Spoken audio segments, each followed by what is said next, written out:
আমাদের খাদিজা এডিটিংয়ের সকল প্রকার পার্ট গল্প দেখতে আমাদের চ্যানেলটি সাবস্ক্রাইব করে পাশে থাকা বেল আইকনটিতে ক্লিক করে অল নোটিফিকেশন অন করে দিন।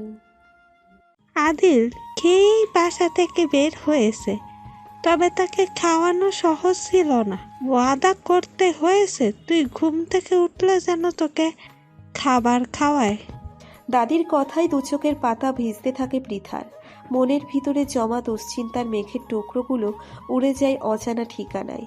মনের ভিতর কিছুটা হলেও সুখের স্রোত বয়ে যায়। মাজেদা বেগম দীর্ঘশ্বাস ফেলে পৃথাকে খাবার খাওয়ায়। পুরো দিন চলে গেল, তবুও আদিলের দেখা নেই। শাড়ি পরে থাকতে থাকতে ভিতরে অস্বস্তিকর যেন বৃদ্ধিই পাচ্ছে। মানুষ দেখানো সাজ বড়ই যন্ত্রণাদায়ক। আদিল কি তাহলে সত্যিই পৃথাকে আর মুখ দেখাতে চায় না? অপেক্ষার প্রহর যেন কাটতে চায় না। কখন সে আসবে? দাদিও বেশ নিশ্চিন্তে রয়েছে, কারণ দাদি জানে না রাতে আদিলের সাথে পৃথার কি কথা হয়েছিল। পৃথা ছটফট করতে থাকে। বাধ্য হয়ে দাদির রুমে যায়। শক্তি আর দীপ্তিকে নিয়ে আফজাল সাহেব বাহিরে ঘুরতে গিয়েছে। পৃথাকে অবশ্যই যেতে বলেছিল, কিন্তু পৃথা কারণ দেখিয়ে আর যায়নি। মাজেদা বেগম বসে চশমা চোখে কোলে বইয়ের পাতা মেলে গল্পে ডুব দিয়ে সাঁতার কাটছেন। এতই পড়াতে মনোযোগী ছিলেন যে পৃথা রুমে আসা সত্ত্বেও তিনি বুঝতে পারলেন না।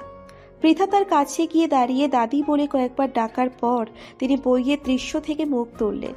তিনি অবাক হয়ে পৃথাকে বললেন, তুই কখন এলি? আপনার ফোনটা দেবেন, আমার একটু দরকার ছিল। ফোন দেওয়া যাবে না। কি দরকার আছে সেটা আগে বল। পৃথার বড্ড অভিমান হলো। দাদির সামনেই বিরতিহীন চোখের জল ফেলতে লাগলো। সেটা দেখে মাজেদা বেগম বুঝতে পারছেন না আসলে পৃথা কাকে কল দিতে চায়। পৃথা অভিমানকে আপন করে রুম থেকে বের হয়ে গেল। মাজেদা বেগম আদিলের নাম্বারে কল দিলেন, কিন্তু নাম্বার বন্ধ পেলেন। এবার তারও দুশ্চিন্তা বেড়ে গেল। রাত 12টা বাজতে চলল। শক্তিরা ঘরে ফিরেছে, কিন্তু এখনো আদিল ফেরেনি। মাজেদা বেগমের মধ্যে পৃথা জিজ্ঞেস করেছেন আদিলের সাথে তার কথা কাটাকাটি হয়নি তো। পৃথা জবাব দিতে পারে না। সে যে অনেক বড় ভুল করে ফেলেছে, এটাও কি সংশোধন করবে কিভাবে? মাজেদা বেগম যা বোঝার তিনি বুঝে গেছেন। চাপা রাগ দেখিয়ে তিনি চলে গেলেন। বাসার প্রতিটি সদস্য আদিলের জন্য টেনশন করছে। আফজাল সাহেব হাতে টর্চ লাইট নিয়ে বাসা থেকে বের হয়ে গেল। তারপর খানিক বাদে ফিরেও এলেন খালি হাতে। মাজেদা বেগম নীরবে চোখের জল ফেললেন। অন্যদিকে পৃথা রুমে বসে মুখ চেপে কান্নায় ভেঙে পড়ল। আস্তে আস্তে সময় যেন ওকে গলা চেপে ধরছে। দম বন্ধ হয়ে আসছে। ওয়াশরুমে গিয়ে কলের পানি ছেড়ে গলা ফাটিয়ে চিৎকার দিয়ে কেঁদে উঠল মেয়েটা। পুরো পৃথিবীর মূল্য দিয়ে হলেও পৃথার এখন আদিলকেই চাই। ঘড়ির কাঁটা একটা ছুঁই ছুঁই। এমন সময় দারোয়ান বাসায় কল দিয়ে বলল, আদিল সহ একটা ছেলে এসেছে। আফজাল সাহেব আধা দৌড়ে চলে গেলেন। কিছুক্ষণ পরে সিদ্ধার্থ আর আফজাল সাহেব আদিলকে নিয়ে আসলো। নেশায় পুরো বুঁদ হয়ে আছে ছেলেটা। দাঁড়ানোর মতো অবস্থায় নেই সে। শক্তি দীপ্তিকে একটা ধাক্কা দিতেই ও বুঝে গেল ওকে কি করতে হবে। সে আগ বাড়িয়ে গিয়ে বলল, সিদ্ধার্থদা, আমি ধরেছি ওনাকে, আপনি বরং গিয়ে সোফায় বসেন।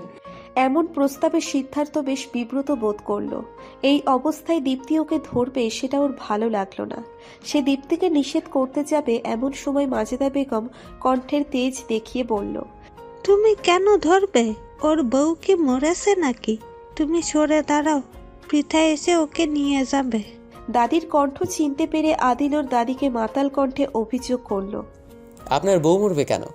তুমি বড্ড বেশি কথা বলো। ওর কিছু হলে তো আদিলই শেষ হয়ে যাবে। পৃথা বলে জোরে ডেকে উঠল মাজেদা বেগম। এক ডাকি ওর জন্য যথেষ্ট ছিল। ও রুম থেকে বের হতেই আদিল বলে উঠল, পৃথাকে খাবার খাওয়াইছো দাদি? ওই যে বৌদি এসেছেন। কি আর বলবো বৌদি, ও এত ড্রিঙ্ক করেছে যে ঠিক মতো দাঁড়াতে অবধি পারছে না। কিন্তু মুখে সে পৃথার নাম জপা বন্ধ করেনি। বাসায় কিছুতেই আসবে না, জোর করে বাধ্য হয়ে নিয়েই আসলাম। যান, ওকে নিয়ে গিয়ে গোসল করিয়ে দিন। সিদ্ধার্থ আরও কিছু টেরাবেঁকা কথা বলে পৃথাকে কিছু একটা বোঝাতে চাইল। পৃথার ঘাড়ে যখন আদিল ভর দিয়ে দাঁড়ালো, তখন পৃথার বুক থেকে পাহাড় সমান দুশ্চিন্তা নেমে সেই হাওয়া হয়ে গেল। যেভাবেই সে আসুক না কেন, সে যে পৃথার বুকে ফিরে এসেছে সেটাই সব থেকে বড় পাওয়া।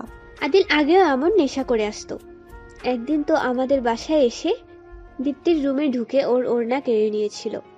ভাগ্যিস বাবা গিয়ে ওকে আটকায়, না হলে আজ কি হয়ে যেত। আত্মবিশ্বাসের সাথে কথাগুলো বলল সুপ্তি। সুপ্তির কথা শুনে দীপ্তি চোখ বড় বড় করে চাইল ওর বোনের দিকে। ডাহা মিথ্যা কথা কিভাবে বলল সে?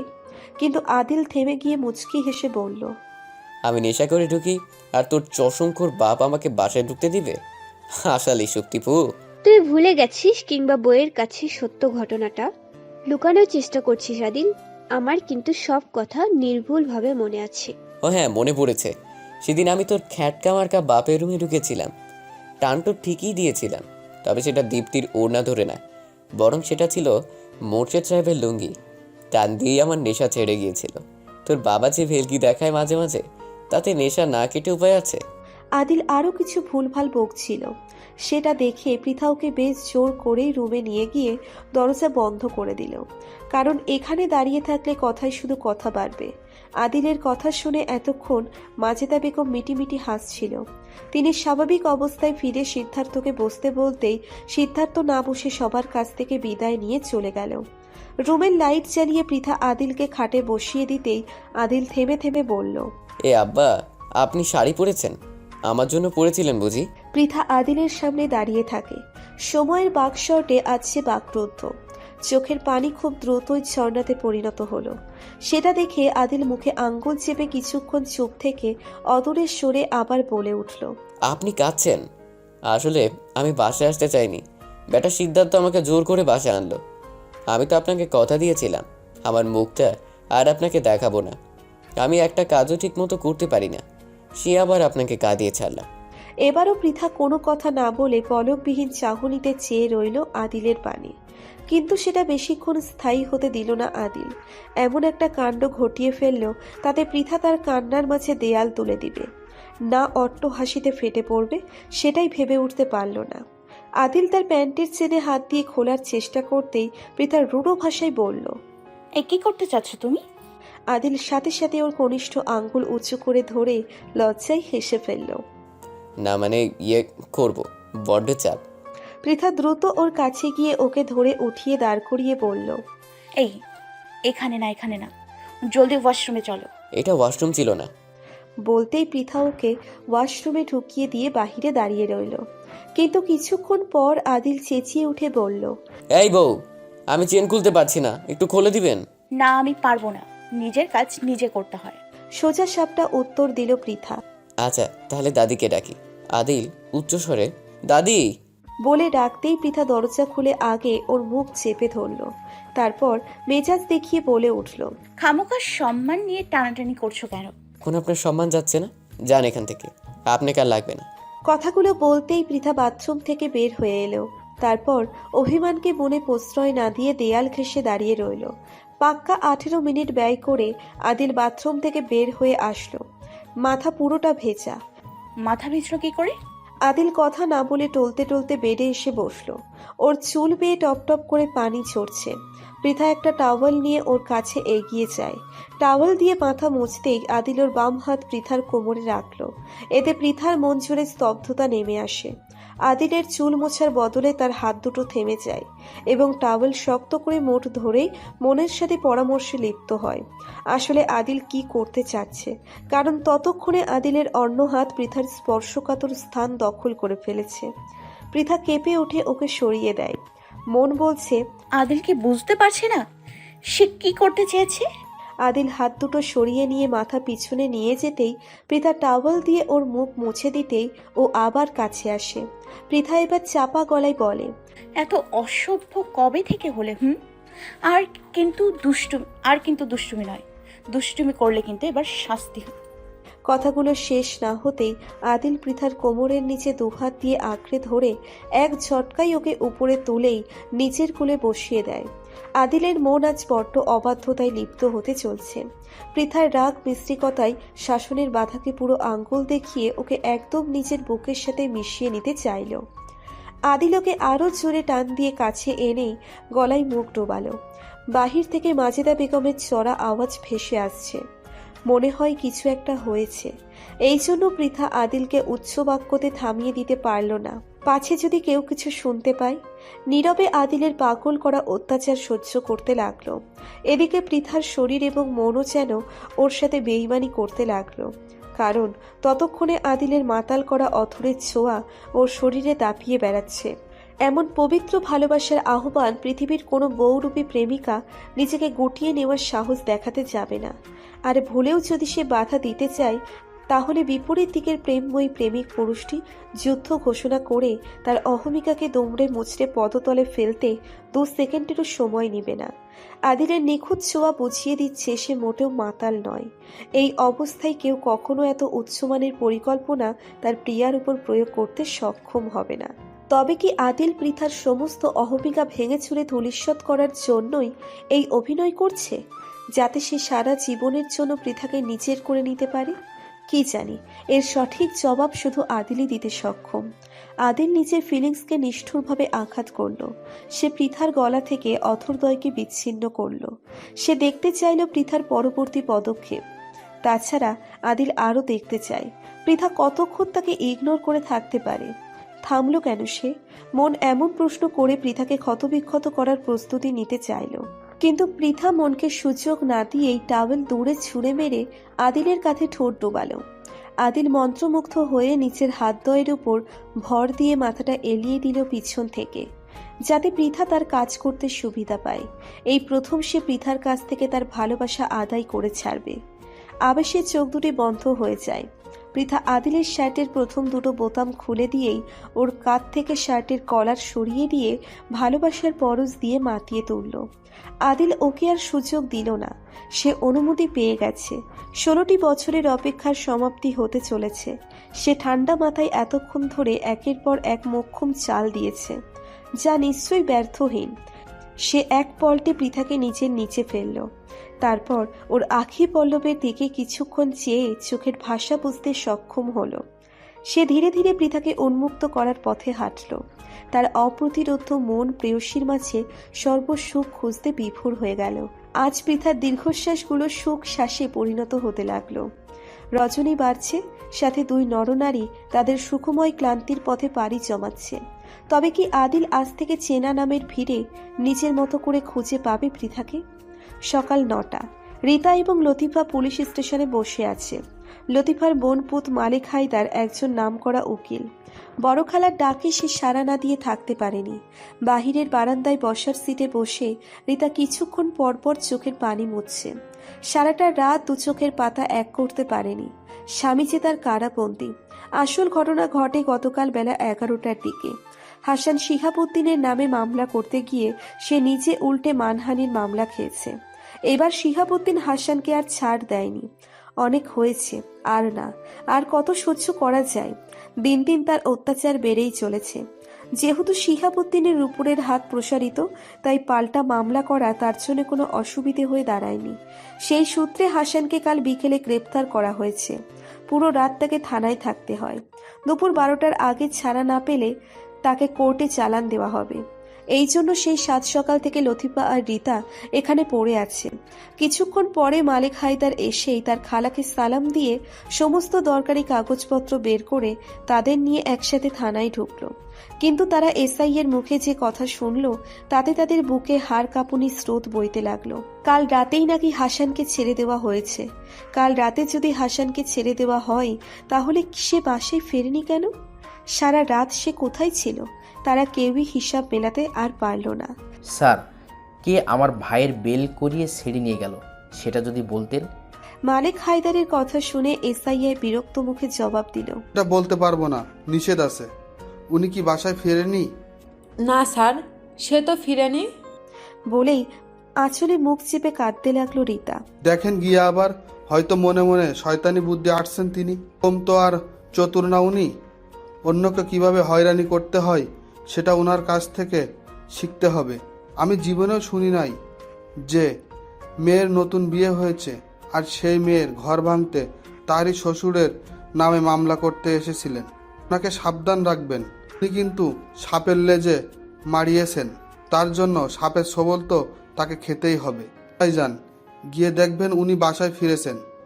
এসআই এর কথা শুনে মালেক হায়দার সবাইকে নিয়ে বাহিরে বের হয়ে এলেন। খামোকা সেখানে ভিড় জমানোর কোনো মানেই হয় না। বাহিরে এসে বাসায় ফোন দেওয়ার উদ্দেশ্যে রিতা ব্যাগ থেকে ফোন বের করতেই দেখল 12টা তাপসীর মিসড কল।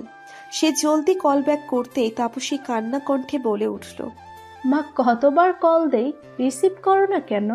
রিতার বুক দুরু করছে। আবার কোন খারাপ সংবাদ তাকে শুনতে হবে না তো? এই মুহূর্তে হাসান ঠিক থাকলেই সে সবচেয়ে বেশি খুশি হবে। সে তার মেয়েকে জিজ্ঞাসা করল, হ্যাঁ রে, তোর বাবা ঠিক আছে তো? বাবা বাসায় এসেছে, তোমরা জলদি আসো বলে তাপসী খট করে কল কেটে দিল। রিতার কলিজায় যেন পানি এলো। সে আর দেরি না করে বাসার পথে রওনা দিল। মালেক হায়দারের আরো কাজ থাকায় সে ওখান থেকেই চলে গেল। হাসান বারান্দার চেয়ারে মলিন মুখে বসে আছে। তার মাথায় এখনো ঢুকছে না যিনি তার বেল করালেন উনি আর কেউ নয়, তিনি পারুলের মা ছিলেন।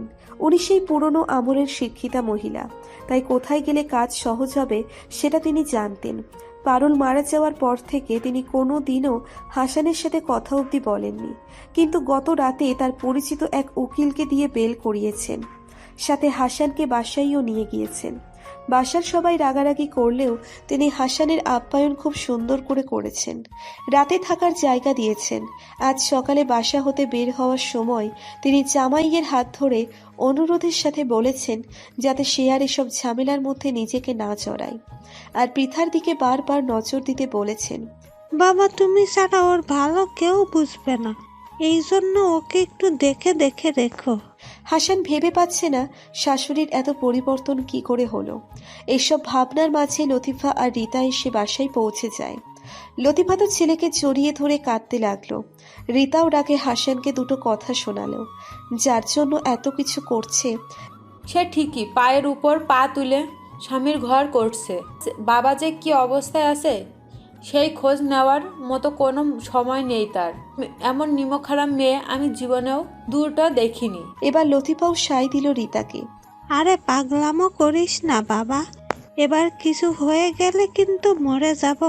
এখন অন্তত শান্তিতে বাঁচতে দে আমাদের। হাসান কিন্তু বরাবরের মতোই চুপ হয়ে রইল। তার মাথায় অনেক চিন্তা। আগামী দিনে আরো ঠিক কি কি দেখতে হবে তাকে সেটা আল্লাহই ভালো জানেন। মেয়েটা আমার সুখে থাকবে তো? সকাল 11টা। গত রাতে আদিল পৃথার উপর তাণ্ডব চালিয়েছে। তারপর গোসল সেরে ঘুমিয়ে পড়েছে। এদিকে কিছুক্ষণ আগে পৃথার ঘুম ভেঙেছে। রুমে এখনো লাইট জ্বলছে। কাল রাতে লাইট অফ করার মতো সময় পায়নি, কারণ আদিল ওকে ঘুমানোর আগ পর্যন্ত ছাড়েনি। আদিলের কথা মনে পড়তে পৃথা ওর দিকে চাইল। পাশে আদিল গভীর ঘুমে মগ্ন। কথায় আছে, ঘুমন্ত অবস্থায় যাকে সুন্দর দেখাবে সেই প্রকৃত রূপবান। আদিলের বেলায় কথাটা কাটায় কাটায় মিলে গেছে। সৌন্দর্যতার সাথে তার চেহারার যোগ দিয়েছে লাজুকতা ও নিরীহতা। তার নিষ্পাপ চাহনি জোর গলায় বলে উঠছে তার মতো এত ঠান্ডা স্বভাব আর নিষ্পাপ মানুষ দুনিয়াতে হয়ই না। অথচ গতরাতে সে ছিল অপ্রতিরোধ্য। ওর আচরণ বলে দিচ্ছিল এতদিনের না পাওয়ার রাগ তাকে উন্মাদ করে ফেলেছিল। সময়ের টুটি চেপে ঝাঁপিয়ে পড়েছিল পৃথার উপর। উফ, কি নির্মম লজ্জাজনক ঘটনা। পৃথা নিজের শরীর থেকে নকশি কাঁথা সরিয়ে ওঠার চেষ্টা করল, কিন্তু পারল না। অবসাদে শরীর তার জর্জরিত। তারপরও সে ধীরে ধীরে উঠে প্রথমে মেডিসিনের বক্স খুঁজতে লাগলো। হাতের কাছে পেয়েও গেল। শরীর প্রচুর দুর্বল। 2-1 বার করে শরীর কেঁপে উঠেছে। দ্রুত মেডিসিন খুঁজতে গিয়ে আদিলের পিছু ডাকে সে হকচকিয়ে ওঠে। সে আচমকায় পিছন ফিরে যায়। এতে অসতর্কতায় হাত থেকে মেডিসিনের বক্স পড়ে গিয়ে মেডিসিনগুলো ফ্লোরে ছড়িয়ে পড়ল। আদিলের কিছুক্ষণ আগে ঘুম ভেঙেছে। সে চোখ মেলে দেখে পৃথা কি যেন খুঁজছে। তারপর সে উঠে বিছানায় বসে আড়ামোড়া ভেঙে বলে উঠল, ওখানে কি খুঁজছেন? পৃথা ভীষণ লজ্জা পেয়েছে আদিলের চাহনি দেখে। কি জবাব দিবে সে বুঝে উঠতে পারল না। তবুও কিছু না বলে জলদি মেডিসিনের পাতাগুলো বক্সে ভরতে লাগলো। আদিল বিছানা ছেড়ে উঠে এসে পৃথার সামনে বসে ওর কাজে হাত লাগিয়ে পড়ল, আমাকে বলেন আপনি কি খুঁজছেন, আমি দ্রুত সেটা বের করে দেই। আদিলের কথায় পৃথা যেন লজ্জার চাদর টেনে নিল মুখে। সে আদিলের চোখে চোখ রাখার মতো সাহস পেল না। কিন্তু আদিল বক্সের মুখ লাগিয়ে সেটা টি টেবিলের উপর রেখে নাছুরবান্দার মতো আবার জিজ্ঞাসা করল, কিছু বলছেন না কেন? আমার গায়ে প্রচণ্ড জ্বর এসছে, তাই ব্যথার মেডিসিন খুঁজছিলাম। এক শ্বাসে কথাগুলো বলে ফেলল পৃথা। এই কথা শুনে আদিল মুচকি হেসে বলল, স্ট্রেঞ্জ, আপনার গায়ে জ্বর এসেছে অথচ আপনি চাইছেন ব্যথার মেডিসিন। ব্যাপারটা অবুঝের মতো হয়ে গেল না? এমন ব্যবহার তো ছোট বাচ্চারা করে। কি হয়েছে আপনার বলেন তো, এমন করছেন কেন? পৃথার হাত পা মৃদু কাঁপছে, যেটা আদিল বেশ ভালো করেই বুঝতে পারল। ততক্ষণে পৃথা উঠে দাঁড়িয়েছে। আদিলও উঠে কেবল পৃথার কপাল চেক করতে যাবে, এমন সময় পৃথা দুহাত দূরে সরে গেল। এই না না, তুমি আমার গায়ে হাত দিচ্ছ কেন? কপালে হাত দিয়ে চেক না করলে বুঝবো কি করে আপনার শরীরে জ্বর এসেছে? কথাগুলো বলেই আদিল পৃথার শরীরে হাত দিতেই পৃথা ঝেঁকে উঠল। ব্যাপারটা আদিলের মোটেও ভালো লাগলো না। সে ভুরু কুঁচকে বলল,